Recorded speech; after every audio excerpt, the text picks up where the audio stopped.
Copernicus की then विज्ञान के इतिहास में एक महत्वपूर्ण मील का पत्थर है। उन्होंने पृथ्वी के चारों ओर अन्य ग्रहों के चक्कर लगाने के पारंपरिक सिद्धांत, भूकेंद्रिक सिद्धांत, जियोसेंट्रिक थ्योरी को चुनौती दी और एक नए क्रांतिकारी दृष्टिकोण, सूर्य केंद्रिक सिद्धांत, हीलियोसेंट्रिक थ्योरी का प्रस्ताव रखा। उनके सिद्धांतों ने खगोल शास्त्र की पारंपरिक जड़ों को हिला दिया और वैज्ञानिक सोच को एक नई दिशा दी। कोपरनिकस ने ही सर्वप्रथम यह क्रांतिकारी सूत्र दिया था कि पृथ्वी अंतरिक्ष के केंद्र में नहीं है। कोपरनिकस ने अपने प्रमुख कार्य डे रेवोल्यूशनेबस ऑर्बियम कोएलेस्टियम, आसमान के गोलों की परिकल्पनाएं, में बताया कि सभी ग्रह सूर्य के आसपास घूमते हैं, न कि पृथ्वी के चारों ओर। उन्होंने यह क्रांतिकारी सूत्र दिया था कि पृथ्वी अंतरिक्ष के केंद्र में नहीं है। यह एक बड़ा परिवर्तन था। इसके द्वारा मानवता ने अपने स्थान को ब्रह्मांड में पुनः परिभाषित करना शुरू किया। इससे पहले पृथ्वी को केंद्र बनाकर की गई गणनाएं और निष्कर्ष पूरी तरह से गलत साबित हो गए। निकोलस पहले यूरोपीय खगोलशास्त्री थे जिन्होंने पृथ्वी को ब्रह्मांड के केंद्र से बाहर माना, यानी हीलियोसेंट्रिज्म मॉडल को लागू किया। इसके पहले पूरा यूरोप अरस्तु की अवधारणा पर विश्वास करता था, जिसमें पृथ्वी ब्रह्मांड का केंद्र थी और सूर्य, तारे तथा दूसरे पिंड उसके गिर्द चक्कर लगाते थे। 16वीं शताब्दी के खगोल शास्त्री और गणितज्ञ निकोलस कोपरनिकस का जन्म पोलैंड के थॉर्न शहर में हुआ था। सूर्य ही सौर मंडल का केंद्र है, यह कोपरनिकस का दावा था, जो रोमन कैथोलिक चर्च की मान्यताओं से मेल नहीं खाता था। चर्च पृथ्वी को सौर मंडल ही नहीं बल्कि ब्रह्मांड का केंद्र कहता था। इस नई परिकल्पना ने वैज्ञानिक अनुसंधान को प्रेरित किया।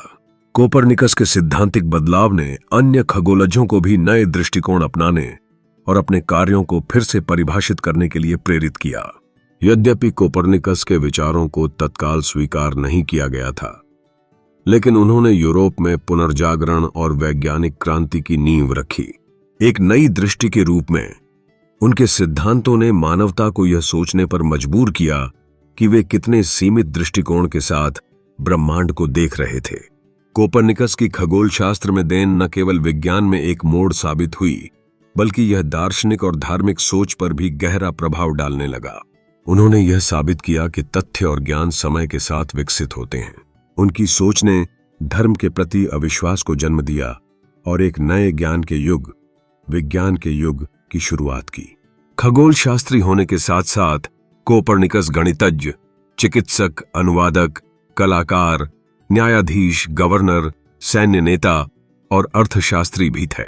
उन्होंने मुद्रा पर शोध कर ग्रेशम के प्रसिद्ध नियम को स्थापित किया, जिसके अनुसार खराब मुद्रा अच्छी मुद्रा को चलन से बाहर कर देती है। उन्होंने मुद्रा के संख्यात्मक सिद्धांत का फार्मूला दिया। कोपरनिकस के सुझावों ने पोलैंड की सरकार को मुद्रा के स्थायित्व में सहायता प्रदान की। अंततः कोपरनिकस ने विज्ञान को केवल एक अध्ययन के क्षेत्र से हटकर समाज की सोच को भी बदलने का कार्य किया। उनकी देन ने आगे चलकर अन्य वैज्ञानिकों को प्रेरित किया और हमें सिखाया कि हमारी समझ हमेशा बदलती रहती है। उनके सिद्धांतों ने आधुनिक खगोल शास्त्र की नींव रखी, जिसकी गूंज आज भी सुनाई देती है। बाद में करीब 100 साल बाद प्रोफेसर गैलीलियो गैलीली ने भी कोपरनिकस के दावे का समर्थन किया, जिसके लिए उन्हें चर्च की सजा भी झेलनी पड़ी। गैलीलियो गैलीली एक इतालवी खगोल शास्त्री, भौतिक विज्ञानी और गणितज्ञ थे। गैलीलियो पहले व्यक्ति थे जिन्होंने खगोलीय प्रेक्षण, चंद्रमा पर क्रेटरों व पहाड़ों की खोज और बृहस्पति के 4 उपग्रहों, प्रायः गैलीली उपग्रहों के रूप में जाना जाता है, के लिए दूरबीन का उपयोग किया था। गैलीलियो ने निष्कर्ष निकाला कि अरस्तु का वैश्विक मानचित्र, जो अपने समय में अभी भी व्यापक रूप से विश्वसनीय था, गलत था। इसके बजाय उन्होंने कोपरनिकस के सूर्य केंद्रीय सिद्धांत का समर्थन किया। यह समर्थन उन्हें कैथोलिक चर्च के साथ संघर्ष में ले आया। उन पर मुकदमा चलाया गया और अपने जीवन के अंतिम 8 साल के लिए उन्हें घर में नजरबंद कर दिया गया। जर्मन खगोलविद केपलर के अनुसार विश्व में सभी कुछ वृत्ताकार नहीं है। सौर मंडल के सभी ग्रह वृत्ताकार कक्षा में सूर्य की परिक्रमा नहीं करते, अपितु ग्रह एक दीर्घ वृत्त पर चलता है, जिसकी नाभि पर सूर्य विराजमान है। केपलर ने यह भी बताया कि पृथ्वी पर समुद्रों में ज्वार भाटा चंद्रमा के आकर्षण के कारण आता है। कोई भी वस्तु ऊपर से गिरने पर सीधी पृथ्वी की ओर आती है।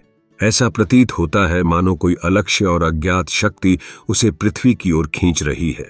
इटली के वैज्ञानिक गैलीलियो गैलीली ने सर्वप्रथम इस तथ्य पर प्रकाश डाला था कि कोई भी पिंड जब ऊपर से गिरता है तब वह एक नियत त्वरण से पृथ्वी की ओर आता है।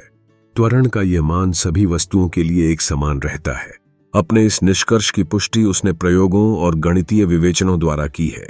न्यूटन के गुरुत्वाकर्षण का नियम। इसके बाद सर आइजक न्यूटन ने अपनी मौलिक खोजों के आधार पर बताया कि केवल पृथ्वी ही नहीं अपितु विश्व का प्रत्येक कण अन्य दूसरे कण को अपनी ओर आकर्षित करता रहता है। दो कणों के बीच कार्य करने वाला आकर्षण बल उन कणों की संहतियों के गुणनफल का प्रत्यक्ष समानुपाती तथा उनके बीच की दूरी के वर्ग का व्युत्क्रमानुपाती होता है। कणों के बीच कार्य करने वाले पारस्परिक आकर्षण बल को गुरुत्वाकर्षण ग्रेविटेशन तथा उससे उत्पन्न बल को गुरुत्वाकर्षण बल फोर्स ऑफ ग्रेविटेशन कहा जाता है।